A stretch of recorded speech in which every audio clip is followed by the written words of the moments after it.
धन्यवाद धन्यवाद धन्यवाद धन्यवाद देते हैं पिता आपके जीवित कलाम के लिए। धन्यवाद धन्यवाद धन्यवाद पिता। स्तुति स्तुति स्तुति स्तुति स्तुति हो पिता परमेश्वर आपकी, आपका जय जयकार हो पिता। हालेलुया हालेलुया हालेलुया पिता हालेलुया। प्रेज़ द लॉर्ड अनुपम भैया। हालेलुया।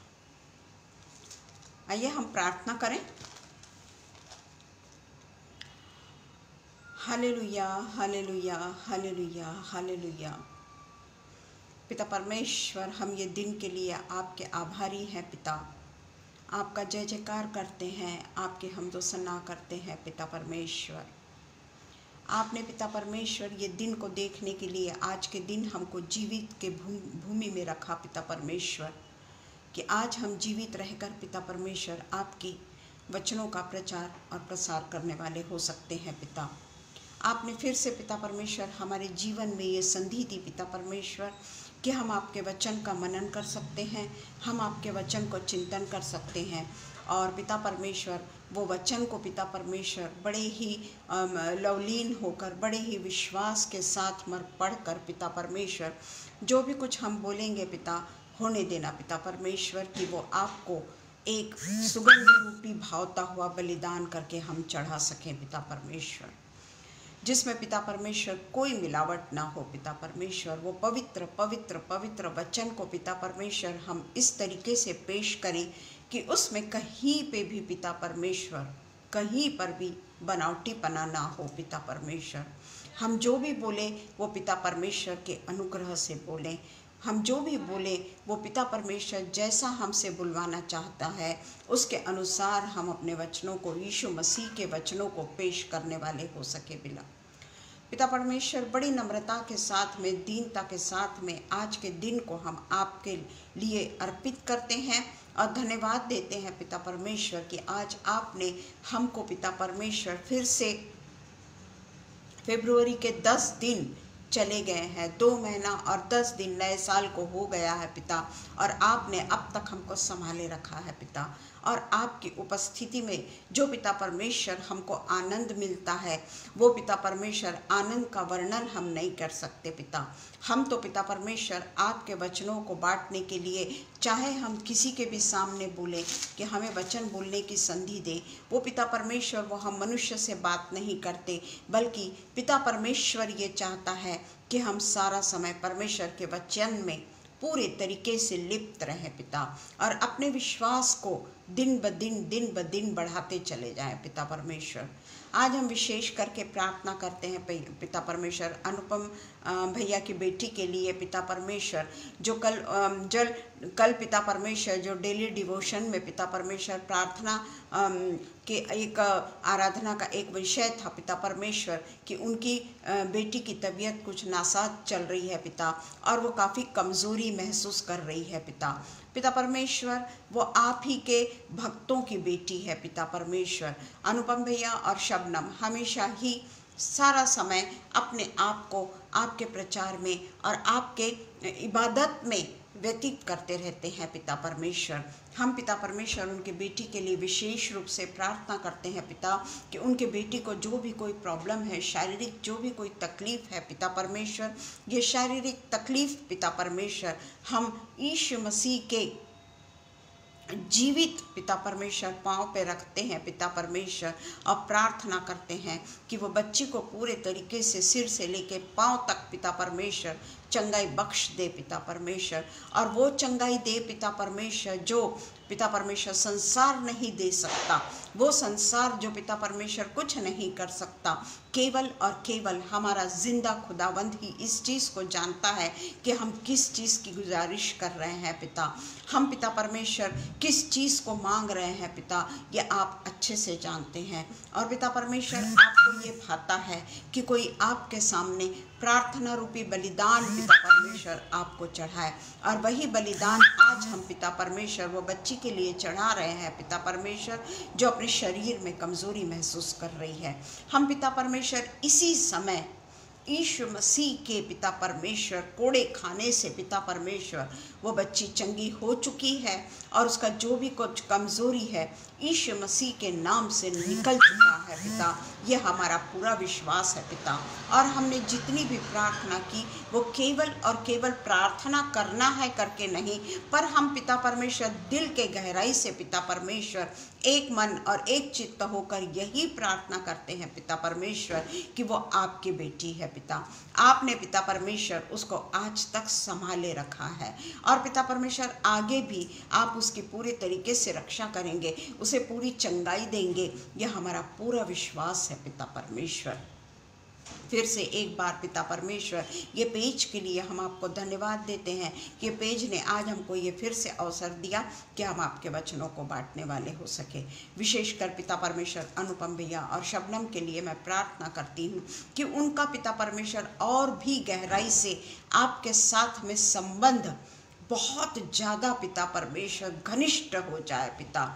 आपके साथ में वो लोग दिखे ना पिता परमेश्वर, आप उनको अपनी बाहों में इस तरीके से संभाल के रखिए पिता परमेश्वर कि उनका अस्तित्व नहीं पर उनके साथ केवल और केवल परमेश्वर का अस्तित्व हम देखने वाले हो सके पिता परमेश्वर।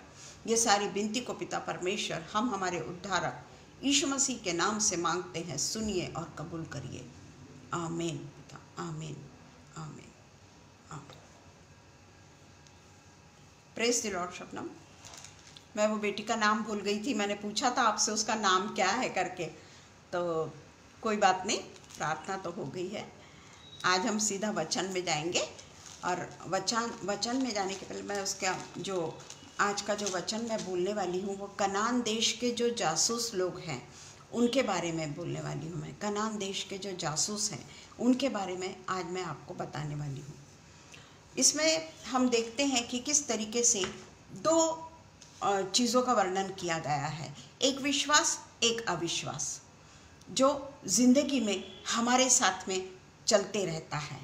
हाँ, अनुष्का तो हमारे साथ में वो विश्वास और अविश्वास साथ साथ में चलते रहता है। परंतु जब हम परमेश्वर के संतान हैं, जब हम परमेश्वर के चुने हुए हैं, तो हम विश्वास की संतान हैं।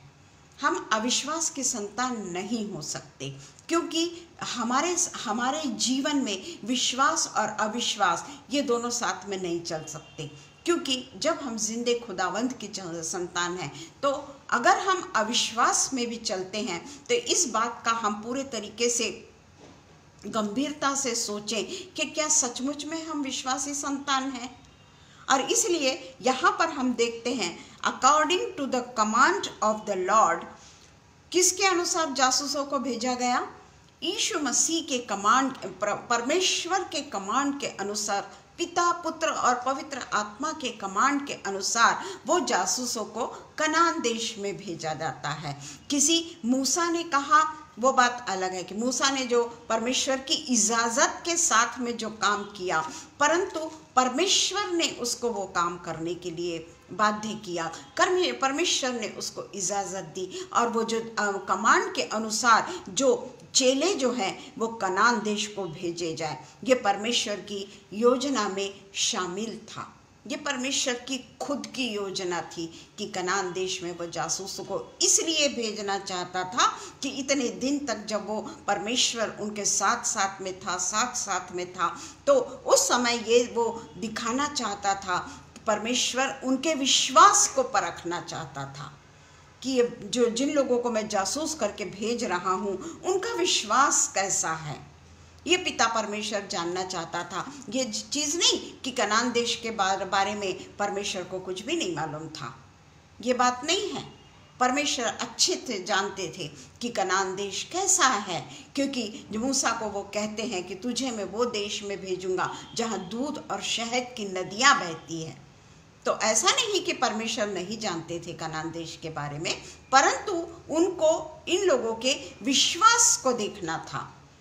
प्रेज द लॉर्ड ओलिटा, उनके विश्वास को देखना था कि ये जासूसों का विश्वास कितना है, ये जासूस लोग किस तरीके से परमेश्वर ने जैसे उनको कहा है उस तरीके से वो अपने आप को चलाते हैं या नहीं चलाते हैं। तो हम पहली बार जब मूसा ने उन लोगों को जो 12 लोग गए हैं, 12 जासूसों को परमेश्वर भेजता है, और 12 जासूस जब वहाँ पर जाते हैं उस समय मूसा वो लोगों को चुनता है, जो हम 13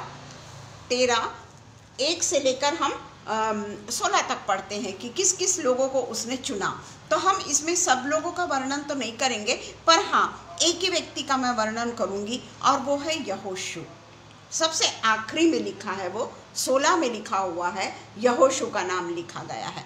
तो इसमें एक मैं पढ़ा है आज कि यहोशू, उसका जो पहले नाम था, यहोशू का जो पहले नाम था वो होशे नाम था। यहोशू का नाम होशे था, और उसका अर्थ है I am salvation. I am salvation Hosea का अर्थ होता है। परंतु मूसा ने कहा कि आज से तू या होशे, YA, उसके बाद में छोटा सा लकीर, और उसके बाद में होशे। तो मूसा कहता है कि इसका अर्थ है, या होशे का अर्थ है इट इज सल्वेशन, इज, या होशे इज सल्वेशन, उसका अर्थ है या होशे इज सल्वेशन। तब मूसा ने उसका नाम, उस दिन से उसका नाम यहोशू रखा गया। मैं 12 लोगों के नाम आपको उतना नहीं पढ़ सकती हूँ मैं, पर मैंने केवल और केवल यहोशू के नाम के अर्थ को पढ़ा, और उसमें मैंने ये पाया।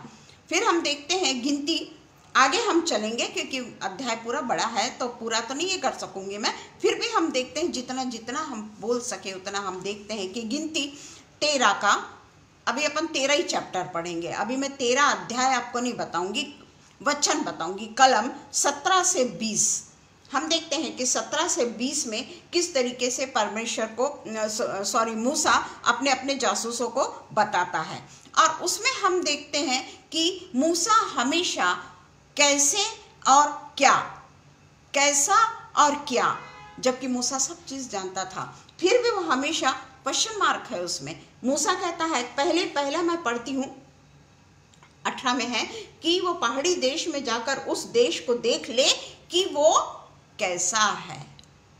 मूसा नहीं जानता था क्या? जानता था। मूसा को परमेश्वर ने सब कुछ बताया था कि वो देश कैसा है। नंबर 1, और उसमें बसे हुए लोगों को भी देख कि वे बलवान है या निर्बल। माइंड उसका, यानी कहना चाहिए कि उसको पूरे तरीके से विश्वास नहीं है कि कनान देश में कैसे लोग रहते हैं, फिर भी इसीलिए वो हमेशा इस तरीके से बोलता है कि वो देश कैसा है, वहाँ जाके देखो कि वो देश कैसा है, और उस वहाँ के बसे हुए लोगों को भी देखो कि बलवान है या निर्बल, थोड़े हैं या बहुत। ये तीसरा पॉइंट है उसका, थोड़े हुए या बहुत।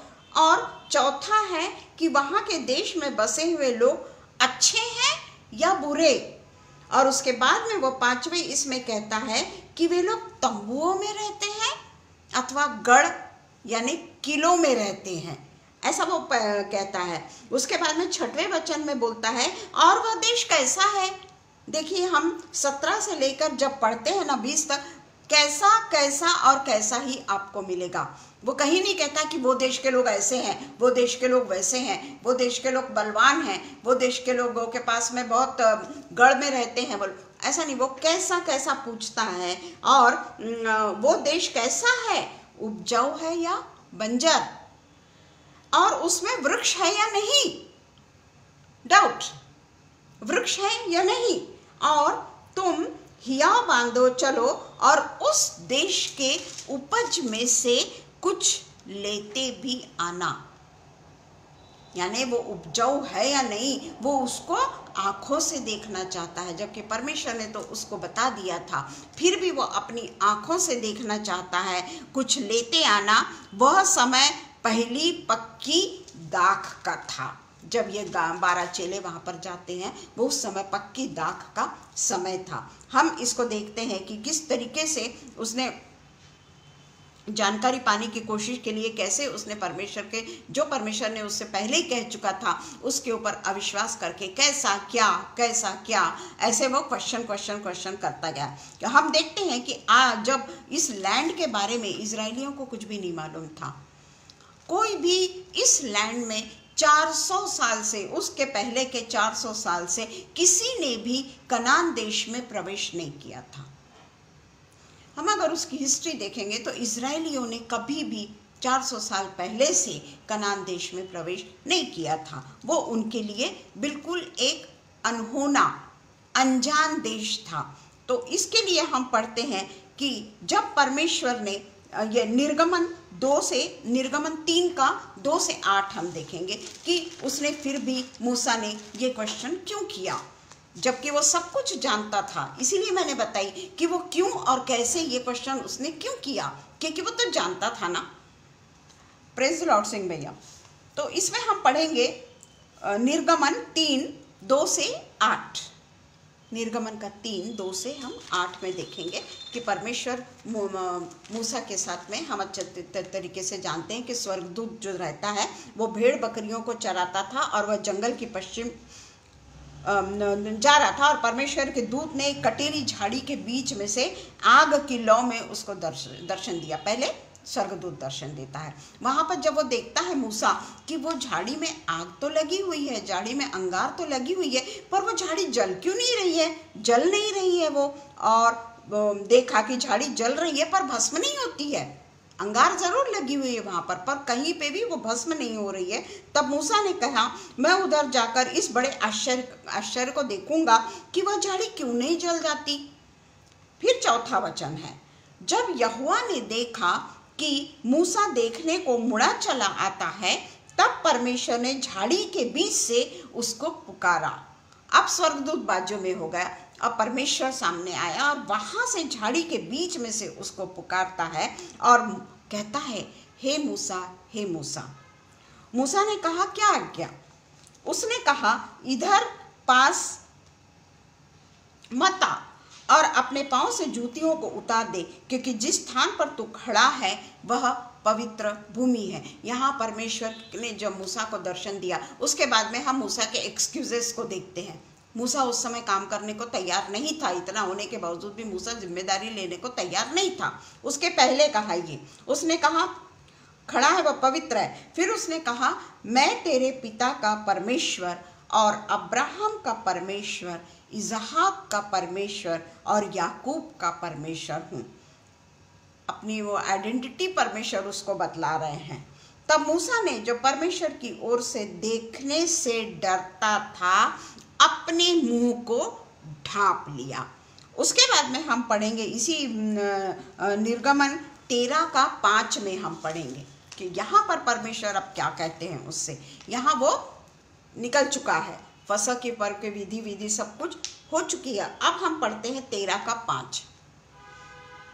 इसलिए जब यहोवा तुमको कनानी, हित्ती, एमोरी, हिब्बी और यबूसी लोगों के देश में पहुंचाएगा। यहाँ गिनती में भी ये जातियों के नाम लिखे हुए हैं।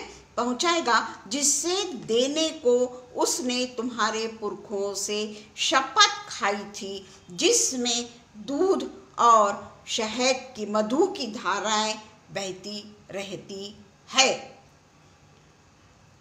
यहाँ पर पिता परमेश्वर ने पहले ही मूसा को कनान देश के बारे में बताया है। फिर भी मूसा का हम देखते हैं कि किस तरीके से वो 13 अध्याय के 17 वचन से हमने देखा कि किस तरीके से वो उन लोगों को कहता है कि वहाँ ऐसा है क्या, वहाँ वैसा है क्या करके उसकी बातें हमने सुनी।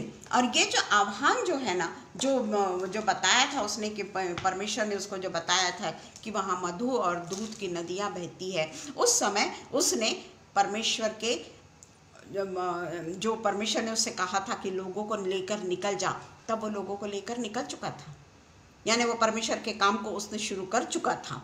फिर भी वो परमेश्वर की बातों को छोड़कर वो अपने जिज्ञासा के अनुसार वो लोगों से इस तरीके से कहता है और परमेश्वर की गवाही को वो बाजू में रखता है और जीवते परमेश्वर की ओर से फिरता है। जीवते परमेश्वर ने जो उसको बतलाया था, फिर भी वो इनोसेंट बन जाता है। उसके बाद में हम आगे, क्योंकि ये बड़ा है इसलिए हम जल्दी जल्दी पढ़ेंगे। 17 से 20 में अभी हमने देख लिया है कि मूसा के वक्तव्य को देखते हैं और हमने देखा कि वो कैसे कैसे बोलता है। अब हम 21 से 25 की ओर जाएंगे। 21 से 25 में हम देखते हैं कि वो जो 12 जासूस हैं वो वहाँ के अलग अलग देशों से गुजरते हैं। एकदम से कनान में नहीं पहुँच जाते, वो एकदम से कनान में नहीं पहुंच जाते हैं। वो लोग देखो कौन से देशों से गुजरता, वो दक्षिण देश की ओर जा रहे हैं। हाँ, दक्षिण देश को कर चले और हेब्रोन तक गए। वहाँ अहीमन, शेशे, तलमे नामक अनाक वंशी रहते थे और उसके बाद में हेब्रोन मिस्र के सोआन से 7 वर्ष पहले बसाया गया था। इस तरीके से वो किस तरीके से सब जगह से जाते हैं इसका वर्णन वहाँ पर किया हुआ है। और जिस तरीके से वहाँ से वो गुजर रहे थे तो हम देखते हैं कि जब मूसा ने उनसे कहा था कि वहाँ पर वृक्ष है या नहीं है, कहीं बंजर तो नहीं है, वहाँ की ज़मीन उपजाऊ है या नहीं है, और वहाँ पर हिया बांधे चलो और उस देश की उपज में से कुछ लेते आना। ये उसको आज्ञा दी गई थी। वहाँ के 12 चेलों को मूसा ने आज्ञा दी थी कि वो देश के उपजाऊ ज़मीन अगर होगी तो वहाँ से कुछ लेते आना। तो इसीलिए वो लोग 23 में हम देखते हैं उसके आज्ञा के अनुसार तब वे अश्कोल नामक नाले तक गए और वहाँ से एक डाली दाखों के गुच्छे समेत तोड़ ली और 2 मनुष्य उसे एक लाठी पर लटकाए हुए उठा ले चले और दाख का तो उस समय था और अनारों और अंजीरों में से भी कुछ ले आए। क्योंकि मूसा ने कहा था ना, परमेश्वर की बात नहीं, वो मूसा की बात को सुन रहे थे। परमेश्वर ने तो पहले ही मूसा को बता दिया था, बाकी के लोगों को नहीं मालूम था। पर जिस तरीके से मूसा ने उनको आज्ञा दी उस तरीके से वहाँ के उन्होंने यानी दाखों की गुच्छा भी ले लिया, अनार भी ले लिया और वहाँ पे जितने भी अंजीर वंजीर जो भी कुछ थे वो सब कुछ उन्होंने बटोर लिया। और कैसे हैं वे लोग, क्या बटोर कर वापस, क्या है जो परमेश्वर ने उनसे नहीं बतलाया था। कोई ऐसी बात नहीं थी कि परमेश्वर ने मूसा से कुछ छिपाया था। मूसा को परमेश्वर ने सारी बातें बता दिया था। हम जब अपने यानी मैं ये सोचती हूँ कि हम लोगों का जीवन क्या है, हम भी तो दिन पर दिन परमेश्वर के आशीषों को देखते चले जाते हैं। एक दिन क्या हमारा में मुझे नहीं लगता कि 1 घंटा भी ऐसा जाता होगा कि परमेश्वर ने हमको आशीषों से नहीं नवाजा या परमेश्वर ने हमारे दुखों को नहीं समझा। चाहे हम परमेश्वर के पास जाएं या ना जाएं, पर परमेश्वर हमारी अंदर की प्रार्थना को जानता है। हमारे अंतर मन में क्या चल रहा है परमेश्वर जानता है और वो उसी समय हमको उत्तर भी देता है। परंतु हम मनुष्य प्राणी हमेशा यही उसमें घूमते रहते हैं। हमको सुनाई भी नहीं आती परमेश्वर की आवाज़। तो कई बार अपने ही गतिविधियों में हम अपने आप को इतना इन्वॉल्व कर लेते हैं कि हम समझ ही नहीं पाते कि परमेश्वर हमसे क्या कहना चाहता है। वो 12 चेलों को जब भेजा गया तो जिस तरीके से 12 चेलों ने इजिप्ट देश में जाने के पहले जो भी कुछ उन्होंने देखा वो हमेशा निगेटिव देखा। पूरे 12 नहीं, पूरे 12 नहीं, 10 चेलों ने हमेशा, भेदियों ने हमेशा निगेटिव बात देखी। हर चीज में उन्होंने निगेटिव ही सोचा, जबकि इजरायलियों को मालूम था कि जीवता परमेश्वर उनके साथ है।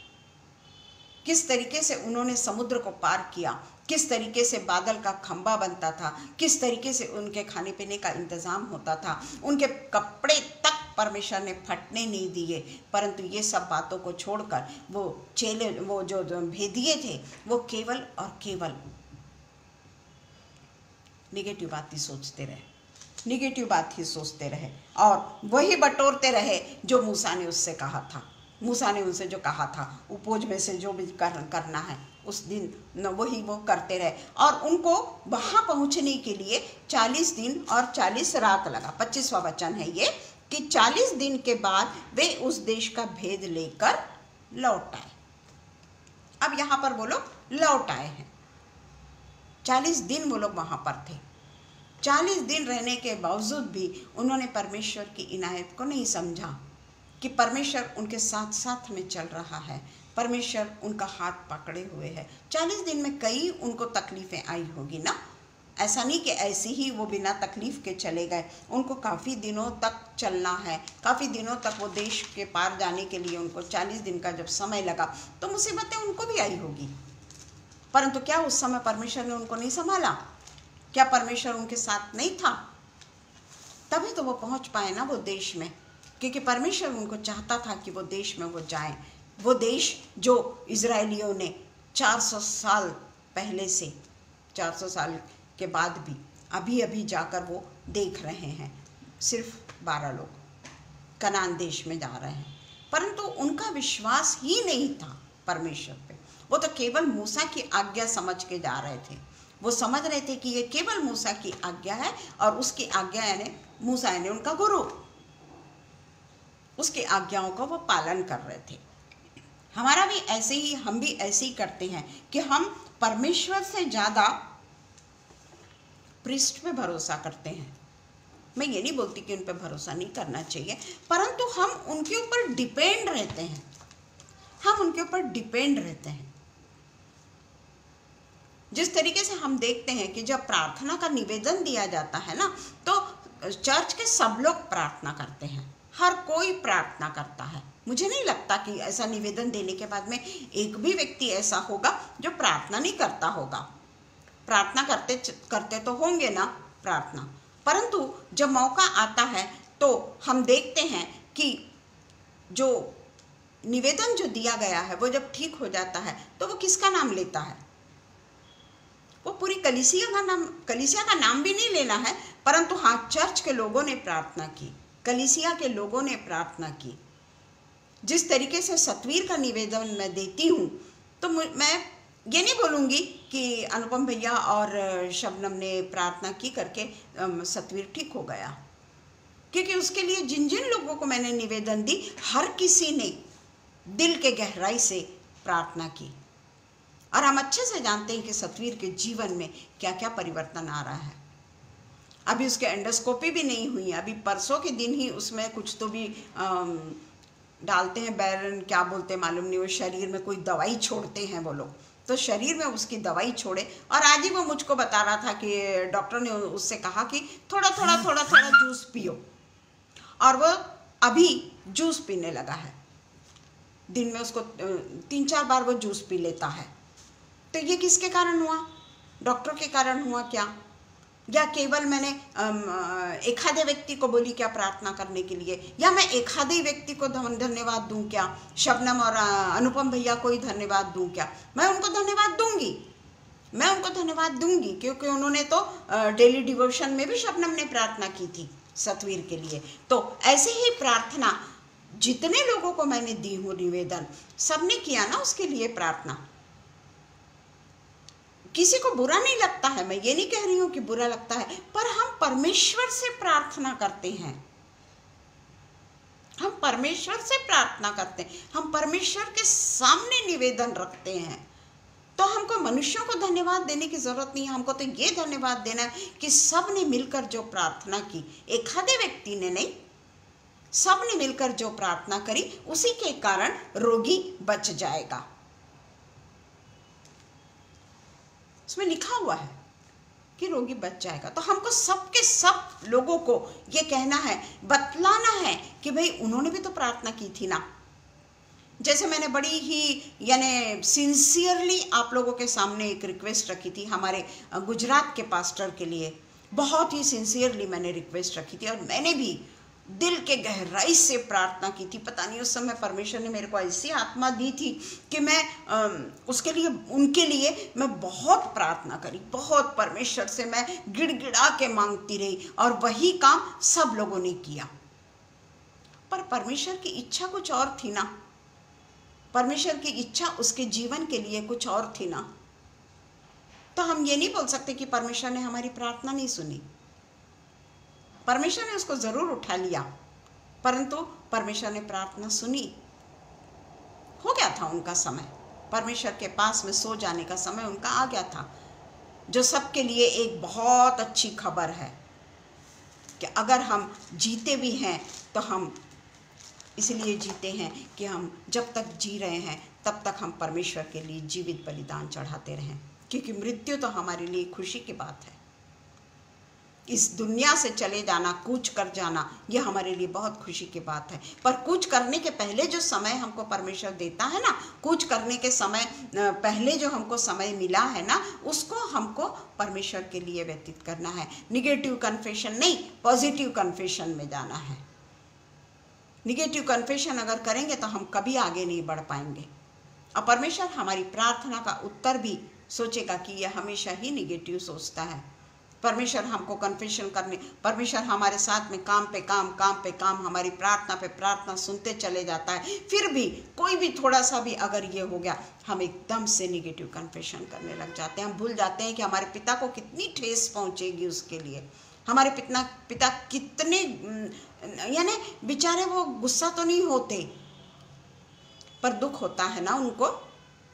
हम तो शारीरिक पिता हैं। हमारे बच्चे अगर हमारे साथ में अगर कुछ कर देते हैं, अगर बच्चे हमारे विरुद्ध में हो जाते हैं तो हम नाखुश हो जाते हैं। नाखुश नहीं, हम बड़े हर्ट हो जाते हैं, हम बहुत हर्ट हो जाते हैं। Praise the Lord Rashmi Singh.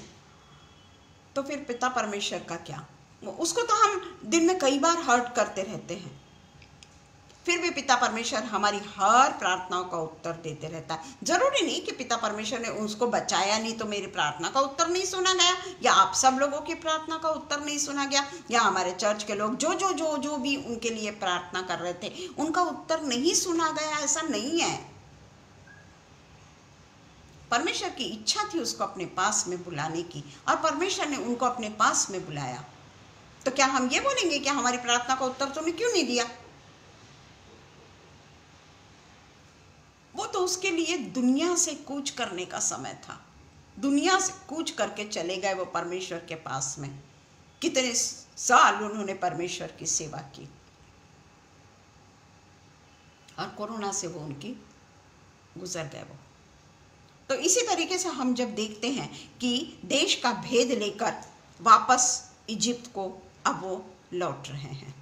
देश का भेद ले लिया है उन्होंने और वापस अभी लौट रहे हैं। 24 दिन और रात की अवधि समाप्त हो गई है, और अब वहाँ से वो कूच कर रहे हैं। अब हम पढ़ेंगे, अभी इम्पॉर्टेंट है, पहले भी इम्पॉर्टेंट था, पर अभी ये जो निगेटिव एंड पॉजिटिव कन्फेशन जिसके बारे में हम सब लोगों ने पढ़ा है, पर निगेटिव एंड पॉजिटिव कन्फेशन के बारे में हम 26 to 29 में देखेंगे।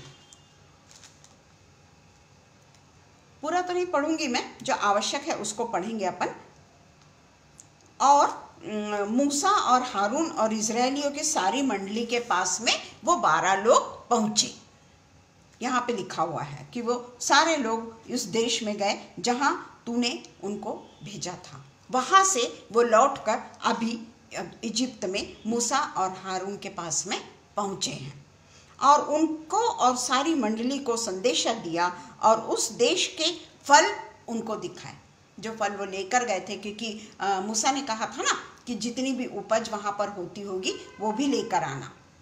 तो सबसे पहले वो फल उनको दिया उन्होंने, फल उनको दिखाते हैं वो। हाँ, इसका क्या मतलब है भाई? फल अभी सबसे पहले उन लोगों ने क्या किया, उनको फल दिया और मूसा से यह कहकर वर्णन किया कि जिस देश में तूने हमको भेजा था वहाँ उसमें हम गए, तूने हमको भेजा था। हाँ, मूसा ने उनको भेजा था, यानी वही मैं बता रही हूँ ना कि मूसा को वो ज़्यादा महत्व दे रहे थे।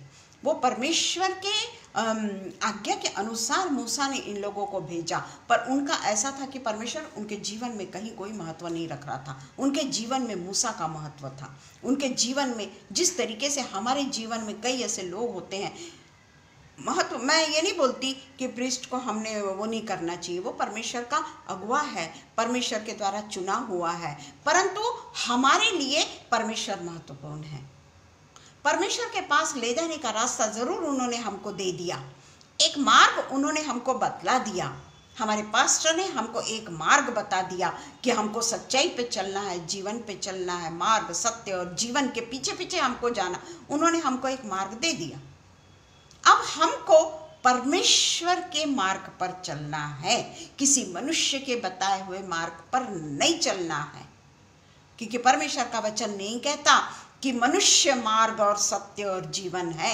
ऐसा परमेश्वर का वचन नहीं बोलता। परमेश्वर का वचन बोलता है कि मार्ग, सत्य और जीवन केवल केवल केवल यीशु मसीह है, परमेश्वर है।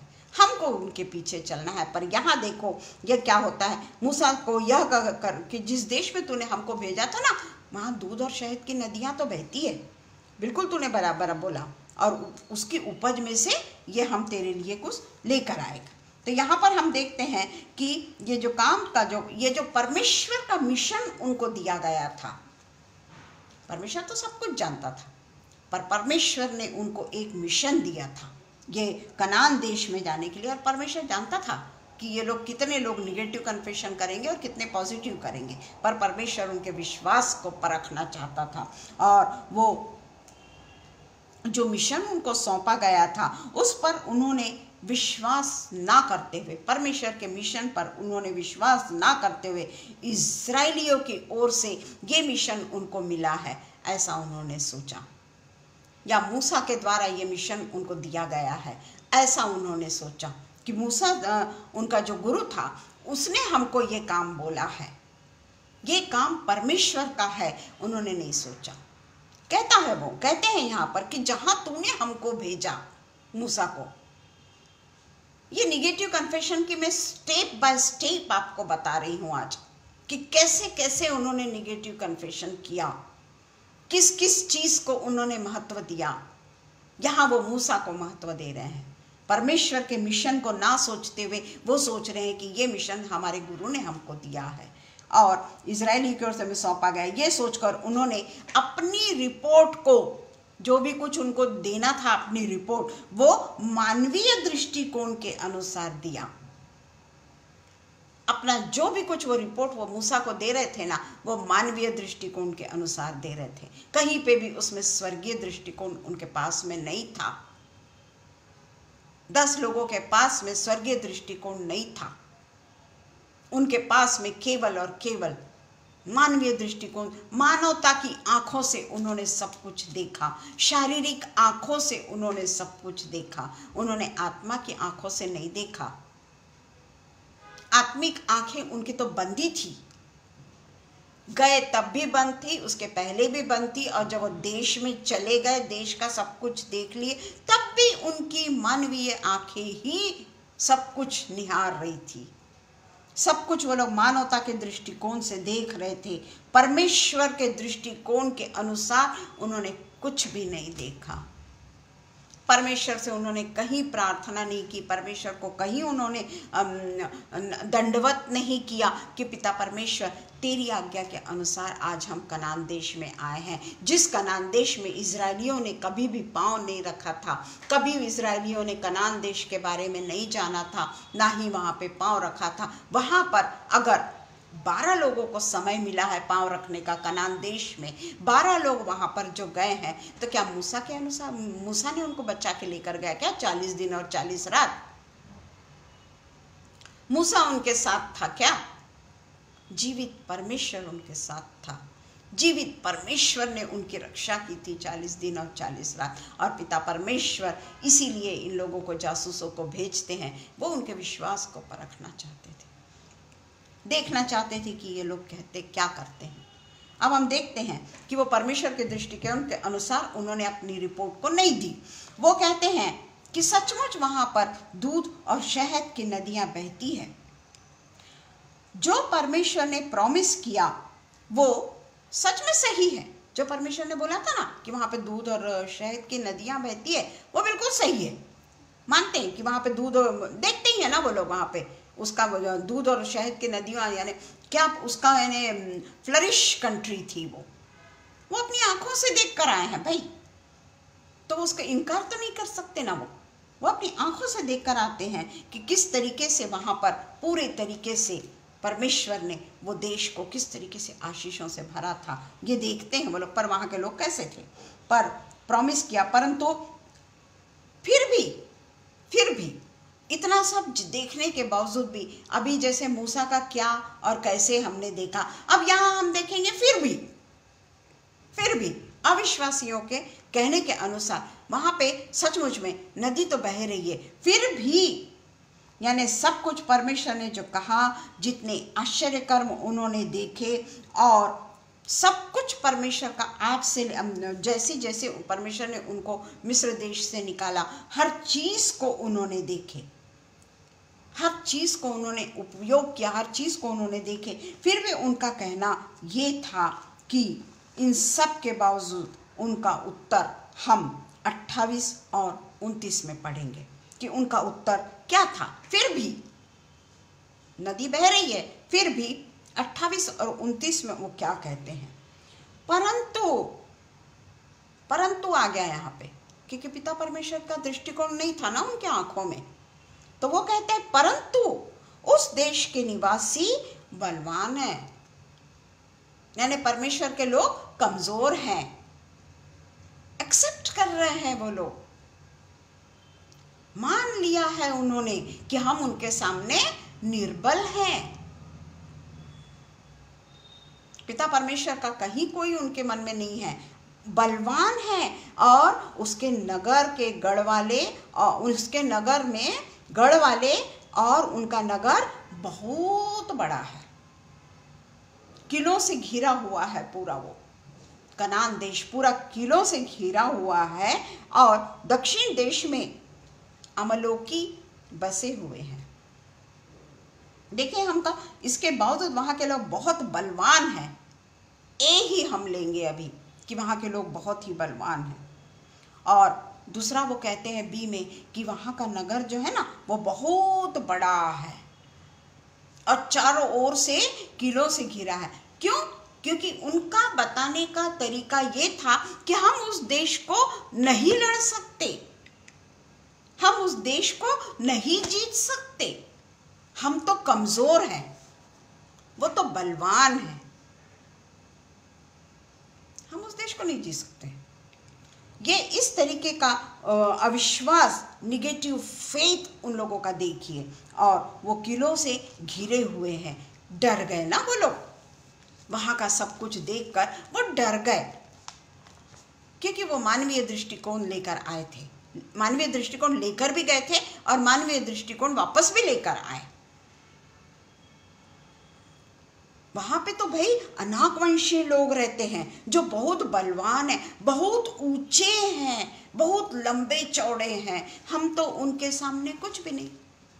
आगे बताऊंगी मैं क्या बोलते हैं वो। फिर भी परमेश्वर के प्रॉमिस के बावजूद भी अनाकवंशीय रहते हैं, वो तो सब नगर को घेरे हुए हैं। वो जो अनाकवंशी लोग हैं वो सब लोगों को घेरे हुए हैं। हमको वहां पर युद्ध करके जीतना असंभव है।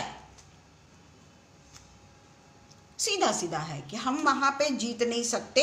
हम वहां पे क्योंकि पहाड़ी देश में हित्ती, यबूसी और एमोरी रहते हैं, और समुद्र के किनारे किनारे और यरदन नदी के तट पर कनानी बसे हुए हैं। पूरे छोर से, एक छोर से लेके दूसरे छोर तक सब कनानी बसे हुए हैं, और वहां पर ये लोग रहते हैं, यबूसी है, हित्ती है, एमोरी है, अमालेकी है, और अनाकवंशियों का वो देश है। ये कन्फेशन लेकर वो लोग वापस आते हैं। ये स्टेटमेंट है उनका, ये इस तरीके की रिपोर्ट है उनकी जो मूसा को दी गई। ये रिपोर्ट है उनकी। परमेश्वर ने जिस तरीके से वहां पे उन लोगों को इसीलिए भेजा था परमेश्वर ने कि देखे तो सही कि ये मेरे लिए क्या बोलते हैं। तो इस तरीके की रिपोर्ट वो लोग देखते हैं कि भाई वहां पे युद्ध करना असंभव है। बहुत लंबे चौड़े और बड़े बड़े जाति के लोग वहां पे रहते हैं। पूरा देश किलों से भरा हुआ है, एक छोर से लेके तो समुद्र के तट तक पूरे शहर में वो लोग रहते हैं। तो समुद्र के किनारे किनारे यरदन नदी के तट पर कनानी बसे हुए हैं। यानी उन लोगों को परमेश्वर पे जरा भी विश्वास नहीं था। परमेश्वर के दृष्टिकोण को वो लोग लेकर ही नहीं गए थे। हमारे भी सामने जब परिस्थितियां आती है ना, मुंह फाड़ के जब आती है ना, छोटी छोटी परिस्थितियों की बात नहीं कर रही हूँ मैं, छोटी छोटी परिस्थितियां आती है और निकल भी जाती है। छोटी छोटी परिस्थितियों में तो हम कह सकते हैं कि हम परमेश्वर के बेटे हैं, बेटियां हैं, परमेश्वर ने मेरी प्रार्थना को सुन लिया। पर जब ऐसी भी परिस्थितियां आती है कि हमको लगता है कि परमेश्वर हमारी प्रार्थना ही नहीं सुन रहा, परमेश्वर ने हमको छोड़ दिया, मैंने ऐसी क्या गलती की थी, हम सोचने पे मजबूर हो जाते हैं कि परमेश्वर मैंने ऐसे क्या गलती कर दी थी कि तू मेरी प्रार्थना को सुनता ही नहीं। बोलते हैं ना कि तू मेरी प्रार्थना को सुनता ही नहीं। पिता, मैं कितने दिन से तेरे से गिड़गिड़ा के प्रार्थना कर रही, तूने मेरी प्रार्थना को सुनता ही नहीं। जैसे मैंने बताया, उनके लिए मैंने बड़ी गिड़गिड़ा के प्रार्थना की, पता नहीं आत्मा में मैंने बहुत गिड़गिड़ा के उनसे प्रार्थना करी परमेश्वर के। उस समय परमेश्वर ने अपनी आत्मा से मुझको भर दिया था कि मेरा प्रार्थना करना ही नहीं रुक रहा था। और बाद में मेरे को ऐसा लगा कि मैं सबको ये रिक्वेस्ट भेजूं, तो क्या मैं अविश्वास कर लूं? उसी समय मैं परमेश्वर को कोसूं कि परमेश्वर मैंने तो कितना गिड़गिड़ा के तेरे से प्रार्थना की, कितना मैं तेरे से प्रार्थना की। सोने के समय मैं उसी व्यक्ति के लिए प्रार्थना करती रही, मैंने तो उनको देखा भी नहीं। पर पिता परमेश्वर की योजना ये थी कि हम सब मिलकर ऐसे व्यक्ति के लिए प्रार्थना कर रहे थे जो स्वर्गीय देश में जाने वाला था। उस समय वो जरूर मनुष्य के रूप में संसार में था, पर उसका समय हो चुका था कि वो पिता परमेश्वर की गोद में जाए, पिता परमेश्वर के पास में जाए। सियोन देश हमारा है देश, रहते हैं हम परदेश। तो क्या मैं पिता परमेश्वर को गालियां देना शुरू कर दूं कि हाँ पिता परमेश्वर, मैं इतनी प्रार्थना की, फिर भी तूने मेरी प्रार्थना नहीं सुनी?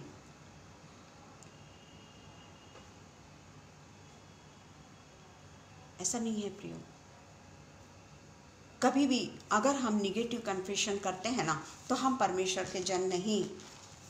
आज हम जो इतनी बड़ी बड़ी बातें करते हैं, हम पेजेस में बोलते हैं, हम कितने ये करते हैं, पर क्या थोड़ी देर में हम कहीं भूल तो नहीं जाते कि अब भी हमने पॉजिटिव फेथ पे बात की है? भाई कितना बड़ा वचन दे दी मैंने, पूरा 13वां अध्याय का पूरा मैंने पढ़ ली, और थोड़ी देर में अगर मैं कहूँ कि परमेश्वर तूने मेरे साथ में कुछ नहीं किया।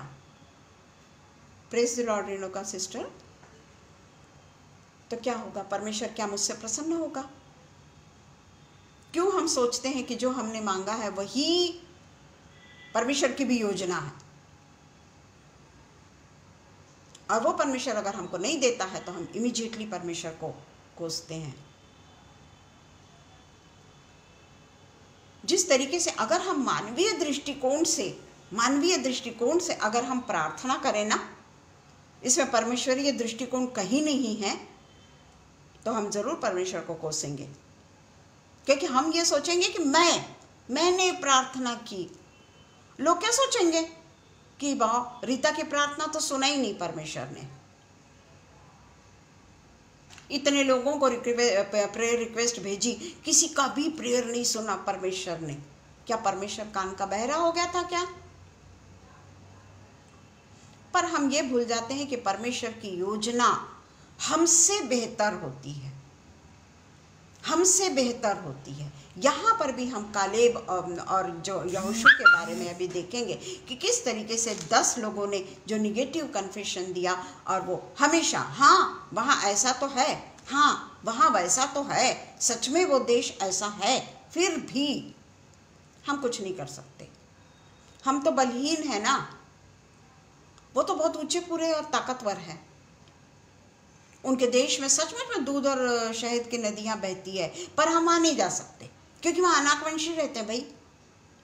एक किनारे से लेकर दूसरे किनारे तक उन्हीं के लोग रहते हैं वहां पर। तो ये जो कन्फेशन है, क्या वो परमेश्वर को पसंद आने वाला है? यहाँ अगर हम कोई भी काम अगर करते हैं, हम जो इतनी बड़ी बड़ी बातें जो हम अपने पेजेस पे करते हैं, और थोड़ी देर में अगर हमारा कन्फेशन निगेटिव हो जाए, तो हमको याद भी नहीं रहेगा, हमको याद भी नहीं रहेगा कि शैतान हमसे कब निगेटिव कन्फेशन करवा लेगा, क्योंकि वो हमको चीरने के लिए, फाड़ने के लिए तैयार खड़ा हुआ है, परंतु वो सिंह नहीं है। हमको उससे डरने की ज़रूरत नहीं है, पर हम उससे डरते हैं। हम अपने आप को शैतान के हाथों में सौंप देते हैं, समझते भी नहीं, हमको याद भी नहीं आता कि मैंने कब अपने आप को शैतान के हाथों में सौंप दी, या शैतान ने कब मेरे ऊपर कब्जा कर लिया 1 सेकंड के लिए और मेरे कन्फेशन को पूरे तरीके से ख़त्म कर दिया। हम समझ नहीं पाते। ये जो 10 लोग जो थे गए थे, 12 लोग जो गए थे, उसमें से 10 लोग परमेश्वर के दृष्टिकोण को लेकर नहीं गए थे। परमेश्वर वो देश के लिए क्या कर सकता है, हम तो परमेश्वर के बच्चे हैं, हम तो परमेश्वर के जन हैं। हमने पुराने नियम में कितनी सारी ऐसी लड़ाइयों को देखा है कि परमेश्वर ने हर एक को कम करते करते करते करते छोटी सी प्रजा को सिर्फ प्रेजेंट वर्शिप करने को कहा, और वो गढ़ों के चारों ओर घूमते घूमते घूमते घूमते केवल प्रेजेंट वर्शिप करते रहे, और उसका नतीजा क्या हुआ ये हम सब जानते हैं। सिर्फ जानते हैं, हम उसके अनुसार करते नहीं हैं।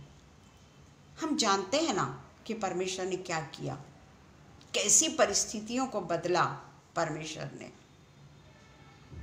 हर समय हम देखते हैं कि परमेश्वर किस तरीके से अपने लोगों के लिए परिस्थितियों को बदल देता है।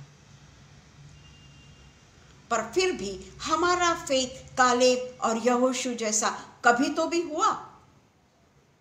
बोलते जरूर हैं हम कि नहीं नहीं, हम तो परमेश्वर पे बहुत विश्वास करते हैं, हम तो परमेश्वर के अधीन हैं।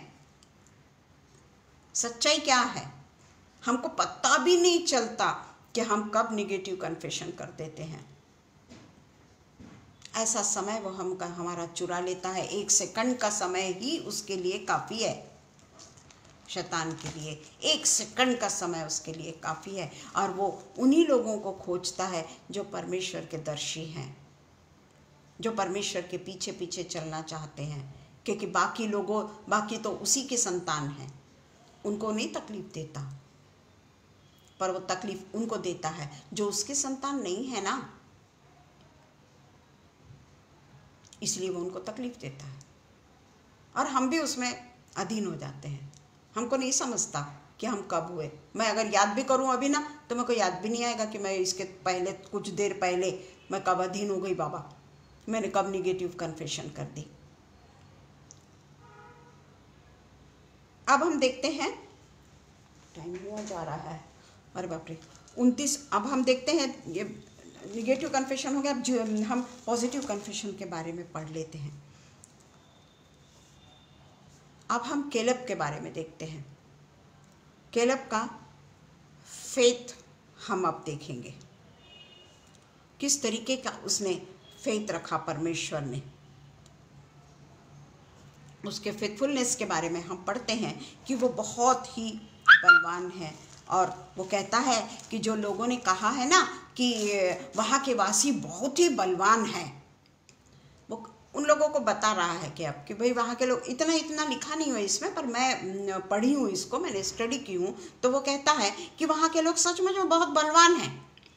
मानता हूँ मैं कि वहाँ के लोग बहुत बलवान हैं, परंतु ये कहना गलत है कि हम उनके विरुद्ध में चढ़ाई नहीं कर सकते। क्योंकि देखिए, एक ही इसमें मैं पढ़ लूंगी, 30वां वचन है, पर कालेब ने मूसा के सामने प्रजा के लोगों को चुप कराने के विचार से कहा, हम अभी चढ़कर उस देश को अपना कर लें। देखिए वो कौन सा दृष्टिकोण लेकर गया, देखा तो उसने भी वहां सब कुछ, पर उसका दृष्टिकोण क्या शारीरिक था, क्या मानवीय था, क्या उसका दृष्टिकोण, जो वो ऐसा बोलता है कि हाँ वहाँ के लोग बलवान तो बहुत है, ठीक है ना, वहाँ के लोग बहुत बलवान हैं, पर यह कहना गलत है कि हम उनके विरुद्ध में चढ़ाई नहीं कर सकते, क्योंकि उसके पास में ईश्वरीय फेथ को लेकर वो गया था। परमेश्वर के दृष्टिकोण से उसने उस देश को देखा, उस देश के बड़ी बड़ी चीज़ों से वो नहीं डरा, वो उन लोगों से नहीं डरा। सब कुछ है ना, वो बोलता है ना बलवान है ना, पर इसका मतलब ये नहीं है कि हम उसके विरुद्ध में चढ़ाई नहीं कर सकते।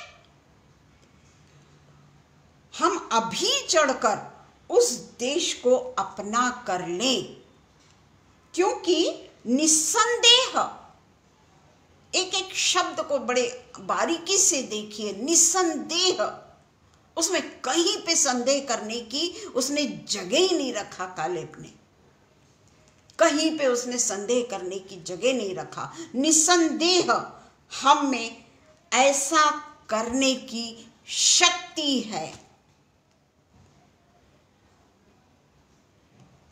ये है फेथ कालेब और यहोशू का। यहोशू का इसमें नहीं लिखा है, पर दो ही जन थे, यहोशू और कालेब, जो पॉजिटिव फेथ लेकर आए थे वहां से। वो बलवंत है तो क्या हुआ, पर इसका मतलब ये नहीं कि हम वहां पर चढ़ाई नहीं कर सकते। और उस देश को निस्संदेह हमको ऐसा करने की शक्ति है कि उस देश को हम अपना कर लें। सबसे बड़ा फेथ, इसलिए तो बाइबल में उसका नाम आया है ना। और हम देखते हैं कि किस तरीके से यहोशू और कालेब ही प्रॉमिस लैंड में जा सके। उनका कन्फेशन, छोटी सी बात से परमेश्वर हमको ना अपरंपार आशीष देता है। छोटे से कन्फेशन से परमेश्वर हमको अपरंपार आशीष देता है।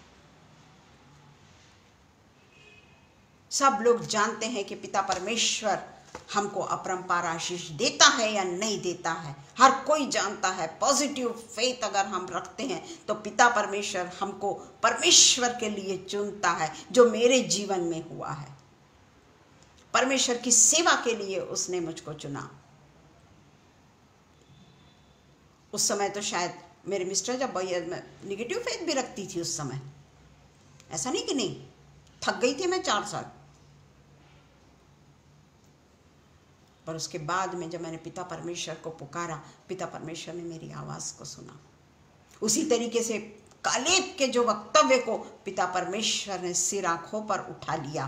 और हम देखते हैं कि हम वहां से गुजरे थे, लेकिन ये कहना कि एक भूमि के निवासियों को वो खा जाती है, कनान देश दूसरे के निवासियों को खा जाएगी, ये कहने से वो लोग इनकार करते हैं। बोलते हैं हम गए ना वहाँ पर, हमने देखा ना वहाँ पर गढ़ वाले नगरों में रहते हैं, बड़े बलवान हैं वो लोग, बड़े शूर है वो लोग, परंतु ये कहना कि वो हम लोगों को खा जाएंगे, वो हम लोगों को नष्ट कर देंगे, ये गलत है। क्योंकि वो मानवीय दृष्टिकोण लेकर ना ही वो गया था और ना ही उसका वक्तव्य जो वो कर रहा है वो मानवीय दृष्टिकोण से नहीं था। वो मानवीय दृष्टिकोण से बिल्कुल नहीं बोल रहा था। उसके बाद में हम देखते हैं कि हमने उनके सामने तो जो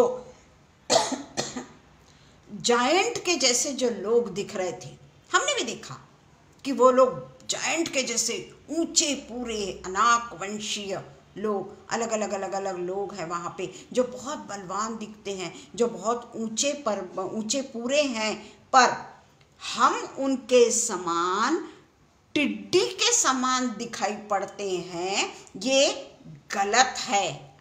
वचन कहता है, क्योंकि उसका ऐसे बोलने के बाद जो पुरुष उसके संग गए थे उन्होंने कहा उन लोगों पर चढ़ने की शक्ति हम में नहीं है। तब वो इतनी सब बातें, क्योंकि वे हमसे बलवान हैं। और उन्होंने इजरायलियों के सामने उस देश का जो भेद लेने के लिए कहकर निंदा भी की। वह देश जिसका भेद लेने को हम गए थे ऐसा है जो अपने निवासियों को निगल जाता है। परंतु यहोशू क्या कहता, कालेब क्या कहता है ना, हमने देखा। और जितने पुरुष हमने उसमें देखे सब के सब बड़े डिलडोल के हैं। और हमने नपीलों और नपीली जाति वाले अनाक वंशियों को भी देखा। तो परमेश्वर का वो कहता है, कालेब कहता है कि ज़रूर वो लोग जायंट के तरह दिखते हैं, बहुत बलवान दिखते हैं, बहुत ऊंचे पूरे दिखते हैं। क्या हम उनके समान टिड्डी के समान दिखाई पड़ते हैं? वो लोग बोलते हैं ऐसा बात, 10 लोग यही बोलते हैं कि हम अपनी दृष्टि में उनके समान टिड्डी के समान दिखाई पड़ते हैं। यहाँ पे भी इतना कालेब और जोशुआ इतना ये कर रहे हैं, परंतु इनका निगेटिव कन्फेशन कोई छूटता नहीं। वो अपने आप को बिल्कुल बलहीन समझ लेते हैं, टिड्डी के समान हम दिखाई पड़ते हैं। तब वो उसके ऊपर मैंने पढ़ा है मैंने ये कि जो वो जायंट के समान दिखते हैं, ठीक है वो जायंट के समान दिखते हैं, परंतु इसका मतलब ये नहीं कि हम उनके सामने टिड्डी जैसे हैं। ये गलत है, क्योंकि पिता परमेश्वर हमारे साथ में है। हमारे साथ में क्या अनाकवंशीय और क्या कनान देश और क्या कुछ भी, जो परमेश्वर जो लाल समुद्र को हमसे पार करवा सकता है। लाल समुद्र को हमसे हमारे सामने दो भाग में बांट के, क्या वहां पे गीलापन नहीं था?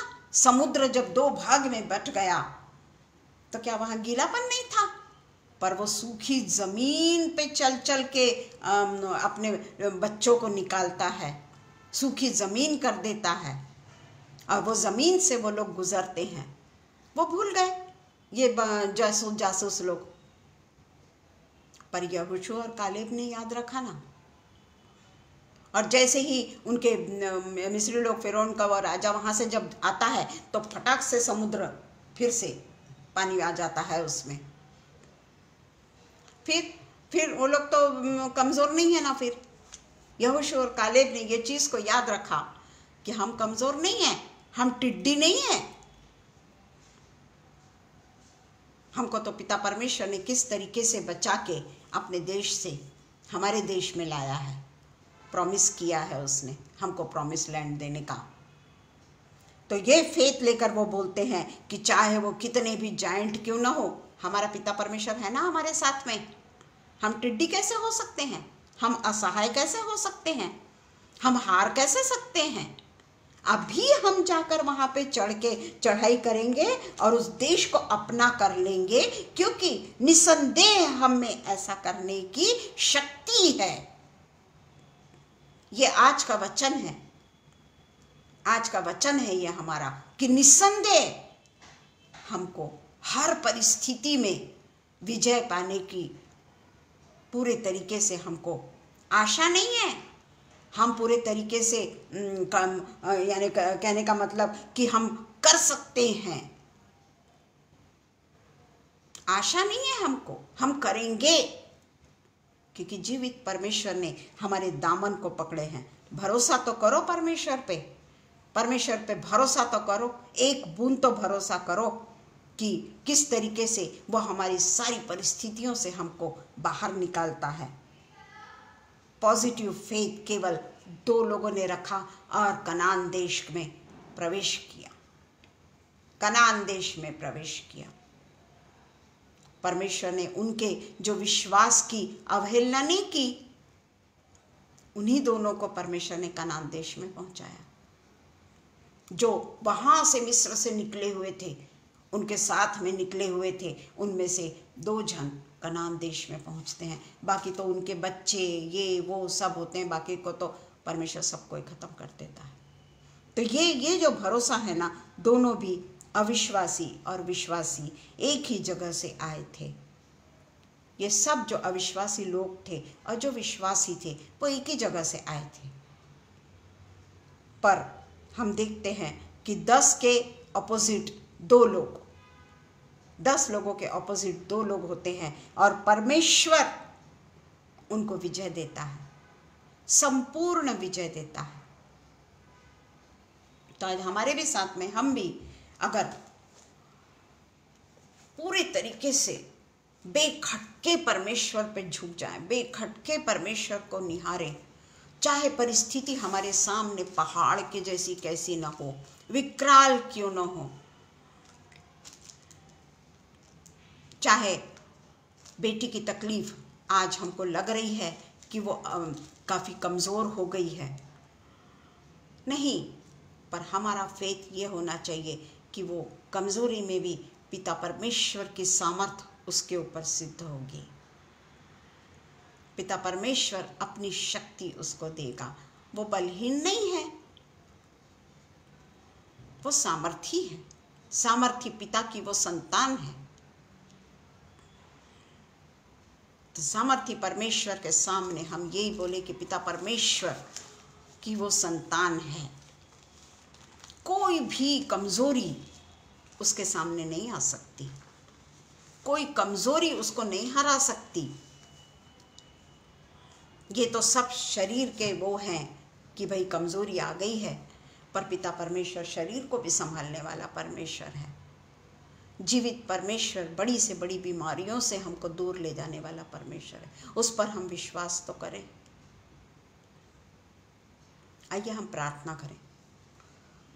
धन्यवाद हो पिता, धन्यवाद हो पिता, धन्यवाद हो पिता परमेश्वर, इस जीवित कलाम के लिए पिता परमेश्वर हम आपको हृदय से धन्यवाद देते हैं पिता, कि किस तरीके से पिता परमेश्वर आपने पिता परमेश्वर हमें अपने अधीन कर लिया। और पिता परमेश्वर हम मनुष्यों की बोलियां नहीं बल्कि स्वर्गदूतों की बोलियां बोलने वाले हो सके पिता परमेश्वर। आपने हमारे मुंह का उपयोग पिता परमेश्वर पॉजिटिव फेथ के लिए करवाया पिता। सच में पिता परमेश्वर ये वचन से पिता परमेश्वर, ये वचन तो हम कई बार पढ़ते हैं पिता, बड़े आराम के साथ में हम पॉजिटिव और निगेटिव फेथ के बारे में ये उदाहरण को देते चले जाते हैं पिता परमेश्वर। परंतु जब हमारा मौका आता है पिता, जब परिस्थितियां हमारे यहाँ करवट बदलती है पिता परमेश्वर, हमारे प्रियजन जब दुखी हो जाते, हमारे प्रियजन को जब हम तकलीफ में देखते हैं, उस समय पिता परमेश्वर हमारा फेथ डगमगाता है पिता परमेश्वर, क्योंकि उनके तकलीफ़ों को हम नहीं देख सकते पिता परमेश्वर, हमारे प्रियजनों के तकलीफ़ को हम नहीं देख सकते पिता। हम अपने खाने पीने को छोड़ देते हैं पिता, हमारी इच्छा ही नहीं होती।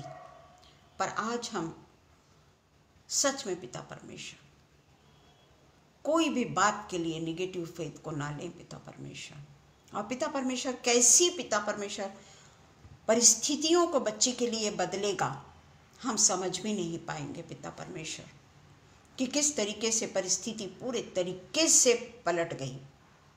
आमीन पिता, आमीन। पूरे तरीके से पिता परमेश्वर आपने उसको हील कर दिया पिता, कंप्लीट हीलिंग आपने दी। आपके पास में अधूरा ये शब्द है ही नहीं। आप तो पूर्णत्व के परमेश्वर हैं पिता परमेश्वर, और हम ये नहीं कह सकते कि हमारा बच्चा निर्बल है। वो तो पिता परमेश्वर की सामर्थ से पूरे तरीके से परिपूर्ण है। जरूर वो निर्बल दिखता है, परंतु परमेश्वर ने अपनी शक्ति उसमें डाल रखी है, अपनी सामर्थ उस पर उंडेल दी है, और वो परमेश्वर की सामर्थ से पूरे तरीके से उसको कोई कमी नहीं आएगी।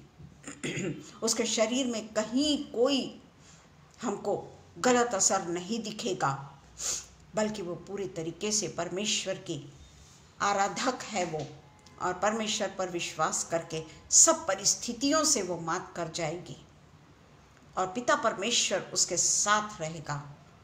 तो उसका कोई भी विरोध नहीं कर सकता। डॉक्टर भी नहीं समझ पाएगा कि किस तरीके से परमेश्वर ने अपनी बेटी को पूरे तरीके से नजात दी है। और इसके लिए हम धन्यवाद करते हैं आपका, कि आपने हमारे यीशु मसीह ने जो हमको पॉजिटिव फेथ के लिए विश्वास के साथ में प्रार्थना करने के लिए पिता परमेश्वर ने जो हमको सामर्थ्य दी, उसके लिए मैं अपने जीवते खुदावंत को धन्यवाद देती हूँ।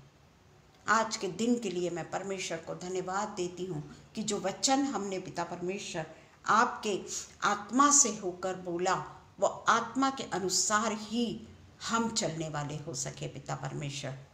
केवल बोलने वाले नहीं, पर वह आत्मा के अनुसार हम चलें पिता परमेश्वर। फिर से एक बार पिता परमेश्वर अनुपम भैया और शबनम को हम पिता परमेश्वर आपके बाहों में सौंप देते हैं।